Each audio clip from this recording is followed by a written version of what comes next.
If you're going to have someone that comes here, they need to embrace themselves, immerse themselves into the English language. Why do England need a continental coach? £70 million in wages later, after Ericsson and Capello. We're not any further forward, are we? Not necessarily, really, no. I mean, Richard, I'd love to have an English manager. There isn't that many candidates out there, though, is there, that the FA feel that are right for the job? Harry? Hodgson? Hoddle? Shearer? Glenn Hoddle's had the England job before. Shearer hasn't had any managerial experience. He'd take it again. Of course there are candidates out there. But the FA have not decided to go down that route. Allardyce? Yeah, but listen, they've decided to go with him. It hasn't worked for him. It hasn't worked for him so far during the World Cup. Do you think he wants to keep? Do you think he's happy in the job now?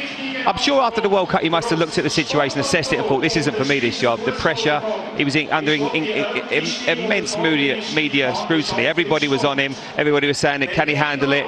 But he hasn't come back and really thought his English has improved. But what will happen, it doesn't matter if he speaks English good or bad, it will be results he'll be judged on. We'll just decide to pick the bones out of everything when things go wrong. That's been the problem for him.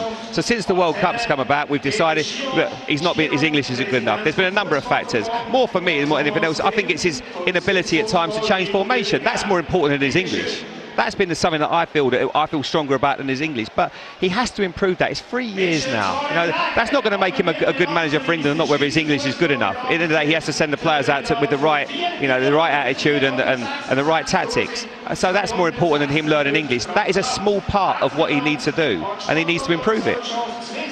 Small or a big part? It's a part. It's a part of it. But it doesn't matter if he doesn't speak any English at all. But the team keep winning. Who cares? That's the most important thing. Of course we want an English manager, a manager that speaks good English. He's really struggled to do that, but he needs to improve. It's important for the criteria of being an England manager. All right, has he picked the right team tonight?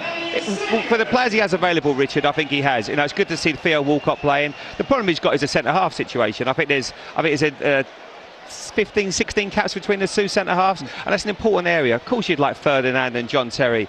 But I'll tell you something now, though, for any young players out there that are playing the Championship, that's great to see. I mean, you've got Joey Lescott playing for Wolves a few years ago. Phil Jagielka playing for Sheffield United in the Championship. It's great to see that players like that, where they've come from, very strong characters. It's a tough night for them today. It's a sort of night as well where there'll be mistakes. You need to make sure you've got the right studs on. Players will be slipping. Every time there's a shot on goal, you've got to be following in. You've got to be really mentally strong, mentally aware of every single eventuality because of the service. Look at the weather there. It's going to be difficult tonight. There'll be mistakes both ends. Look, there you go. I think that's a great example. Funny now, of it. It won't be if it happens later. No, exactly. But you've got to make sure. Like, you'll have to go back in the dressing room and say, look, I don't know, I've got the right studs on here.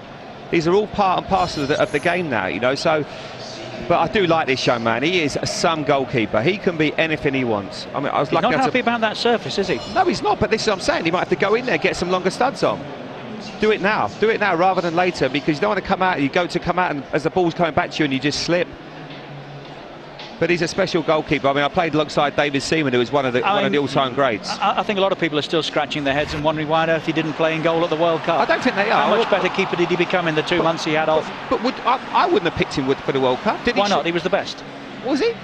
Before that, he was playing at Birmingham last year. I don't think we realised quite how good he was, unless you knew something I didn't. I didn't. He's a good goalkeeper, but I didn't realise he was as good as this year. I've seen him actually playing for Manchester City. I was at that game at White Hart Lane. You only had to talk to Alex McLeish, and he'd have told you how good he was. Yeah, but they've also at the time you had David James, Rob Green, who had more experience than him. I've got to be honest. I think it a really brave decision to play him in the World Cup. And if he'd have gone in there and had a disappointing time, and it might have actually ruined him. So I think the fact that we've left him alone, he looks like he loves his football. That sums him up for me. I look at him, he seems right. He's a very bright guy. City, of course. He played at Man City with him. Yeah, I think this guy could be anything he wants. We've had the likes of Gordon Banks. Fingers crossed, he just develops and keeps improving. He seems to be. He's got the lot, hasn't he? He's got the great size, great shot stopper. He's very brave. Top goalkeeper. Go and get your studs changed, though, mate. Yeah. And by the way, you might need a new pair of gloves. Watch this, look. Yeah. He seems to enjoy it, though. He doesn't, even the game against Bulgaria at half-time, there's a shot of him just coming off the pitch, smiling. He seems to really enjoy his football. And it looks to me, not enough players look like they enjoy playing for England at the moment. Well, on that very subject, Phil, from there. It's good Yorkshire common sense, isn't it? Yeah, I like him. Yeah, he's a good centre-half. Come a long way since the Sheffield United days, hasn't he, Richard? And it's good to see him. I'm sure in an ideal world you prefer to have partnered him alongside a Ferdinand or a Terry, but unfortunately that isn't the case today. He's had to play alongside Joleon Lescott, who's been pretty much out of favour at Manchester City. Played left back most of last season, hasn't started this season many games, hasn't played centre half for a long time, so it's not ideal. But listen, you've got to get on with it today. It's one of those games where I think Fabio Capello described him as a general, and he's going to need to be that man today. He's going to have to marshal that defence. You need a lot of help from Gareth Barry as well, who's just going to sit in front of that back four, because there are times today where we're going to come under a little bit of pressure. So he'll have to defend properly alongside Lescott. They're going to have to just follow everything in, because as I say, the conditions are difficult as well today. So it's not an ideal night for it. What sort of game should we expect? I mean, Switzerland under Hitzfeld have been described as functional. Is that how they'll be tonight? Functional, but difficult to beat. I mean, they had an incredible result against Spain, didn't they, in the World Cup final? So you can't remember that. So they can beat top-class opposition. They play with two up front, Frey and Diop, who are lively. I think Frey started the season well for Bath. He's got 9 in his last 10 games, so it won't be easy today. But I think if we can defend well, we still have the pace of the likes of Walcott and Defoe. I think everybody at home wants to see Theo Walcott produce a massive performance away from home, and it's had so much criticism, that young man. Some of it fair, some of it unfair. I think mainly unfair, because he's a special talent. He's 21 years of age. If we can get him the ball and we can use his pace, I think he can cause real problems to the Swiss defence, because players won't play. You don't play against players like with Theo Walcott very often with so much pace. Just looking at all those flags waving behind you, it's a fantastic atmosphere that they are drumming up here inside this St. Jakob.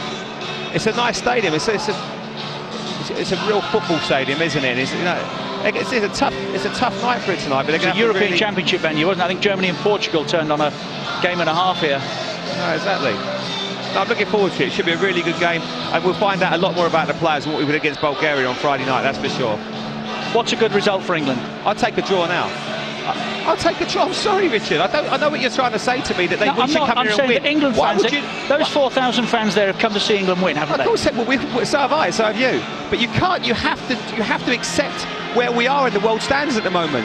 We're not beating teams like we were a few years ago. If we come here today, it's all about qualification. You get a draw today, and you can go and beat Montenegro, Wales, we will qualify. That is the objective in this at the moment. It's partly we're just trying to build. Look, we've got two centre-halves that haven't played together before. You ask Fabio Capello now in that dressing room, would he take a draw? He would bite your hands off for that. You have to just be realistic. If you had Terry, Ferdinand and all the best players here, and Lampard and everybody else, you say, yeah, of course we'll take that. You expect to win here today. We've got a young goalkeeper in. There's not many caps in that dressing room, so I would take a draw right now. We are with England here on Sky Sports all the way to the finals, and to be fair, we've shared some great moments with them down the years. Thank you, Richard. Well, the ground has been rocking while you and Jamie have been sparring. Let's get... Well, as you've heard, Joleon Lescott is the surprise choice to replace Michael Dawson, though he is renewing a club relationship, formerly at Everton, of course, with Phil Jagielka. An otherwise unchanged side, so 4 Manchester City players in the 11. Theo Walcott has kept another City man, Adam Johnson, on the bench, where there is one alteration from Friday. Sean Wright-Phillips, also of course of Manchester City, replaces Ashley Young.